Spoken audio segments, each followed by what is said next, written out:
Jai Hind all dear students. Again I would like to welcome all of you on our online platform The Science Park. Guys, last class में हम लोगों ने कुछ important topics को discuss किया था.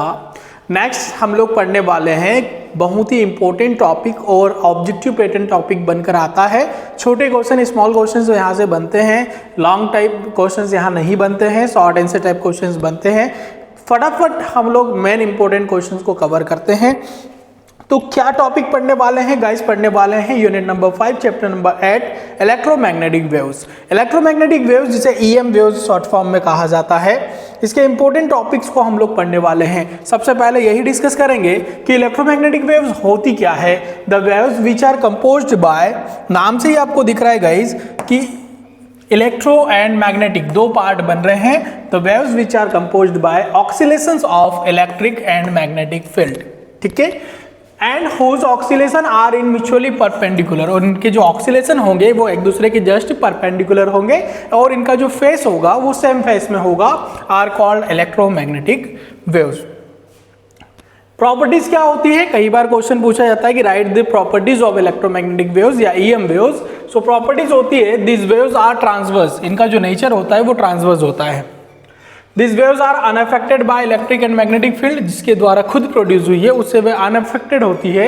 They do not require any medium for their propagation, just like a speed या light, just like a light wave के तरीके कार्य करती है. और इसके लिए मीडियम की रिक्वायरमेंट, इसको चलने के लिए इसके प्रोपोगेशन के लिए मीडियम का कोई रिक्वायरमेंट नहीं होता है. The oscillation of electric and magnetic field are in same phase. ठीक है, इनका सेम फेस में ऑक्सीलेशन होता है. जितना इलेक्ट्रिक फील्ड करता है उतना मैग्नेटिक फील्ड होता है. This waves travel in free space with the speed of light. इस फ्री स्पेस में स्पीड ऑफ लाइट से चलती है और speed of light c is equal होता है 3 × 10⁸ मीटर पर सेकेंड. ये हो गया आपका question properties.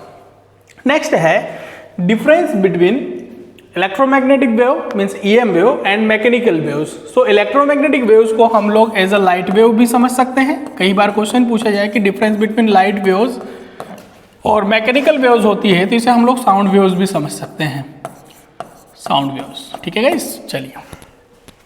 So these waves are transverse, ये ट्रांसवर्स होती है, जबकि ये वेव्स जो होती है लॉन्गिट्यूडनल होती है. डायरेक्शन को शो करता है ये. They do not require any medium for their propagation. They require a medium, एक फिजिकल मीडियम इसके लिए लगता है साउंड वेव्स या मैकेनिकल वेव्स के लिए. They travel with very high speed 3 × 10⁸ metre per second, जैसा कि हम लोगों ने प्रॉपर्टीज में पढ़ा है guys.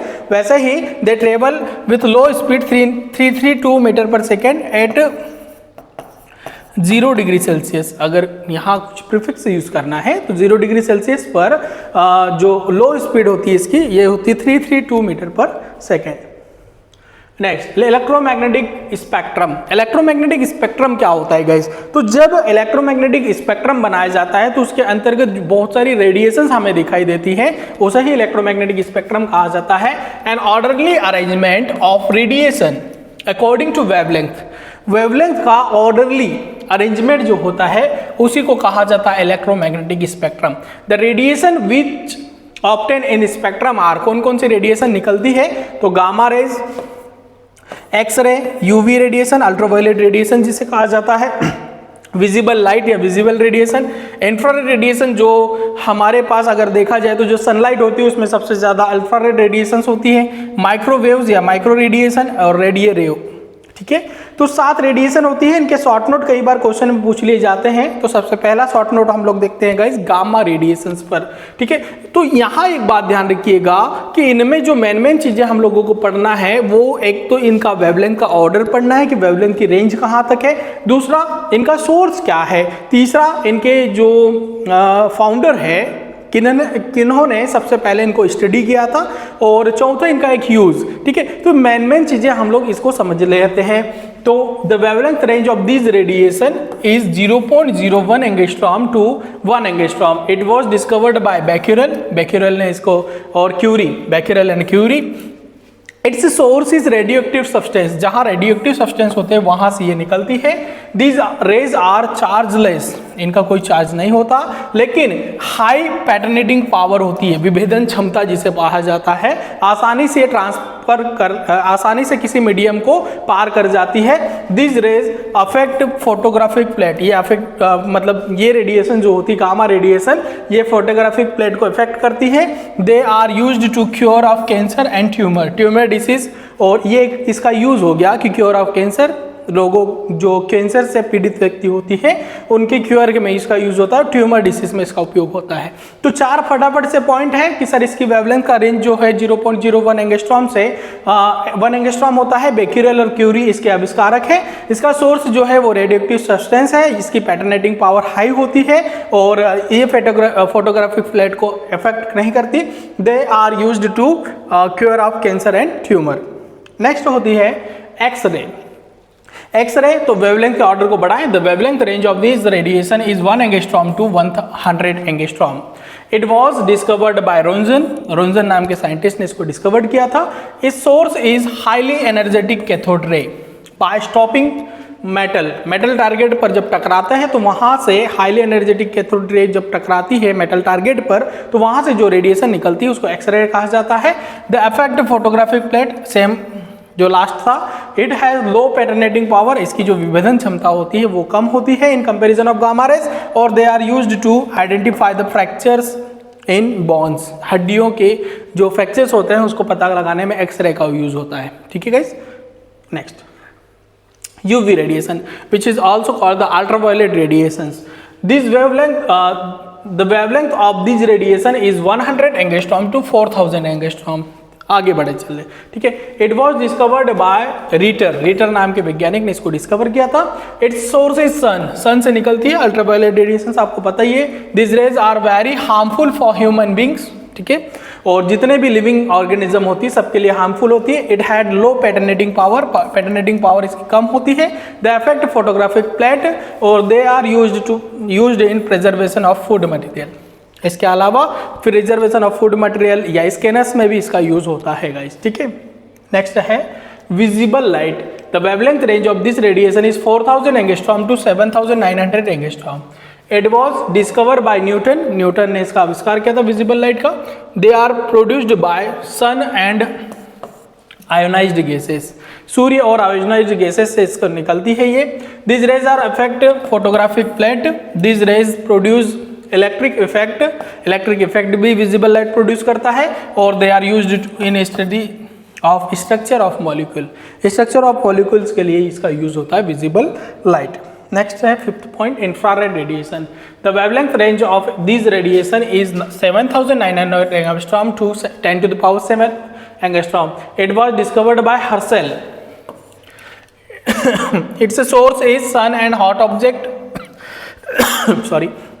They affect the photographic plate or they have heating effect। इसमें एक हीटिंग इफेक्ट होता है, और they are used in night photography। Night photography में इंफ्रारेड रेडिएशन का यूज होता है।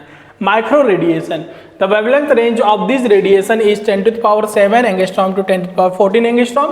It was discovered by Hertz. Micro radiation को हर्ट्ज ने डिस्कवर किया था। They are produced by the spark discharge, जो चिंगारी निकलती है उससे बनती है। They does not affect photographic plate, और they are used in radar and telecommunication. जब कम्युनिकेशन गैप होती, कम्युनिकेशन के लिए माइक्रो रेडिएशन का यूज होता है। Signals, radio radiation. The wavelength range of this radiation is 10⁹ angstrom to 10⁻14 angstrom. It was discovered by Marconi. They are produced by the flow of high frequency alternating current, AC current से मिलकर बनती है in an electric conductor। They are used in transmission of radio and TV signals। ठीक है। Next, इस पर कुछ questions कैसे बन सकते हैं। क्वेश्चंस की बात करें तो how are electromagnetic wave generated, कैसे इलेक्ट्रोमैग्नेटिक वेव को जनरेट किया जाता है guys. So electromagnetic wave are generated by time varying magnetic field और टाइम वेरिंग इलेक्ट्रिक फील्ड। जब ये दोनों ही सेम फेज में एक दूसरे के साथ वेयरिंग करती है तो electromagnetic wave EM wave generate होती है। Which type of charge can generate electromagnetic waves? An accelerated charge, ठीक है। एक्सेलरेटेड चार्ज, स्टॉप चार्ज, या हम बोल सकते हैं कि पॉइंट चार्ज इसको जनरेट नहीं कर सकता है accelerated charge. Red light is generally used in the dark room photography. Why? Red light का जो उपयोग होता है डार्क रूम फोटोग्राफी में होता है, ऐसा क्यों? In the visible light, red light has maximum wavelength, जो हम लोग जानते हैं विबज्योर फॉर्म में, hence its photons have minimum energy. चूंकि इसकी जो वेवलेंथ होती है बहुत ज़्यादा होती है तो इसकी एनर्जी मिनिमम होती है, which do not affect the photographic plate. इसके कारण ये फोटोग्राफिक प्लेट को अफेक्ट नहीं करती है। Therefore red light is used in dark room of photography. तो सिंपल सा कारण क्या है? मैक्सिमम वेवलेंथ और minimum energy. What is green house effect? ये बहुत ही इंपॉर्टेंट क्वेश्चन बन के आता है, जो आपको पता है कि क्या होता है कि ये मान लो हमने माना कि एक अर्थ सरफेस है,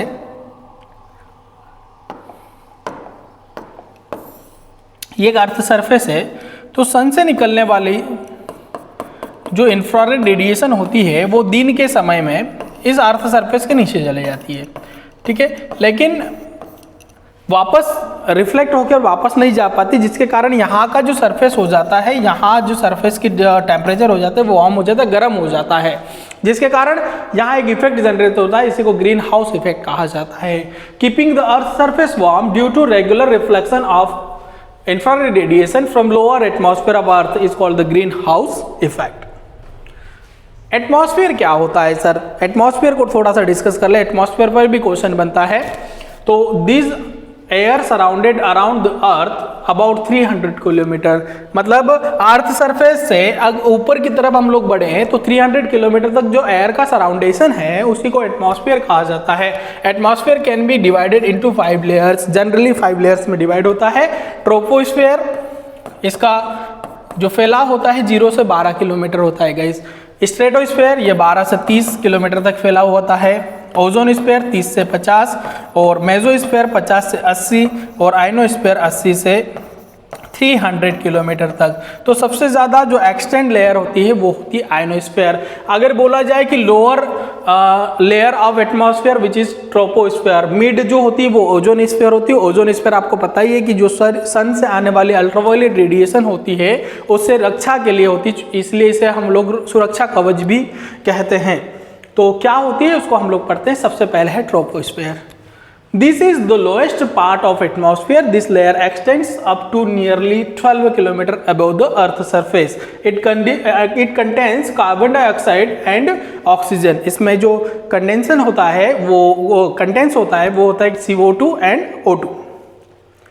Second is stratosphere. This layer extends from 12 to 30 kilometer above the earth surface. The temperature of atmosphere of this layer almost remains constant. यहाँ पर जो temperature होता है वो लगभग constant रहता है।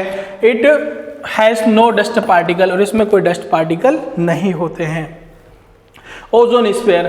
This layer extends from 30 km to nearly 50 km above the earth surface.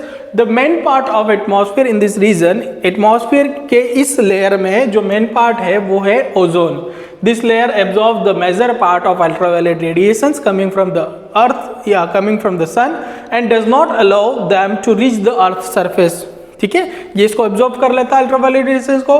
This radiation are harmful for human beings, mans, animals and planets, जितने भी लिविंग ऑर्गेनिजम्स हैं। Mesosphere, this layer extends from 50 kilometre to 80 kilometre, 50 से 80 kilometre तक फैला होता है above the earth surface. The temperature of this layer decreases at a rate of 3.30 degree Celsius per kilometre. जैसे जैसे ऊपर बढ़ते जाएंगे तो टेम्परेचर घटता जाता है। The temperature at top of this layer is nearly -90 degree Celsius. बहुत कम टेम्परेचर हो जाता है मेसोस्फेयर में। इसके अलावा आयनोस्फेयर की बात करें तो वापस से अब टेम्परेचर बढ़ेगा क्योंकि सन के बहुत पास हो जाते हैं हम लोग। तो this layer extends from 80 to nearly 300 km above the surface. As we go high within this region, the temperature increases and the atmospheric pressure is very low. In this region, the temperature at the top of this layer is 427 degree Celsius, which is very high. Okay guys, तो ये था main हमारे layers के बारे में। एक last question बन जाता है, what is displacement current. Current displacement या डिस्प्लेसमेंट करंट क्या होता है? तो डिस्प्लेसमेंट करंट लिखा है the electric current produced due to time varying electric field is called electric या डिस्प्लेसमेंट करंट, और the product of charge in electric flux and permittivity of the medium. Electric flux और rate of electric flux और जो permittivity of the medium होती है उसके displacement current के through express किया जाता है। That means I D is equal to epsilon nought into D phi E upon D T. ये rate of change in electric flux को रिप्रेजेंट करता है, ये परमिटिविटी ऑफ द मीडियम को रिप्रेजेंट करता है, और I D is the displacement current. ठीक है, तो यहाँ क्वेश्चंस जो बनने के चांसेस है, तो जितने भी टॉपिक्स मैंने पढ़ाए हैं रेडिएशंस के भी अलग अलग बन सकते हैं क्वेश्चन, जैसे मान दिया आपको कि डिफाइन द अल्ट्रावायलेट रेडिएशंस, तो अलग अलग शॉर्ट नोट भी आ सकता है, right the short note on ultraviolet radiation, इस तरीके का भी क्वेश्चन बन सकता है। एटमॉस्फेयर से रिलेटेड क्वेश्चन भी बन सकता है। मेनली क्या होता है कि ये यूनिट अगर हम लोग पिछले टॉपिक्स के हिसाब से देखा जाए इसको, तो 2 नंबर का एक क्वेश्चन इससे बनता है और 2 नंबर के 2 ऑब्जेक्टिव क्वेश्चंस यहाँ से बनते हैं। तो नेक्स्ट पार्ट में हम लोग ऑब्जेक्टिव भी डिस्कस करने वाले हैं गाइज। अभी मैंने जो 2 नंबर का एक क्वेश्चन बनता है वो आप लोगों को बता दिया है कि कैसे क्वेश्चन बन सकते हैं। जितने टॉपिक्स आप लोगों ने यहाँ देखे हैं, इस थ्योरी को बहुत अच्छे से पढ़ लेना, यहाँ से क्वेश्चन बाहर नहीं जाने वाला है, यही इंपॉर्टेंट पार्ट आपके लिए बन के आता है। Thank you so much guys, मिलते हैं नेक्स्ट सेशन में। Thank you.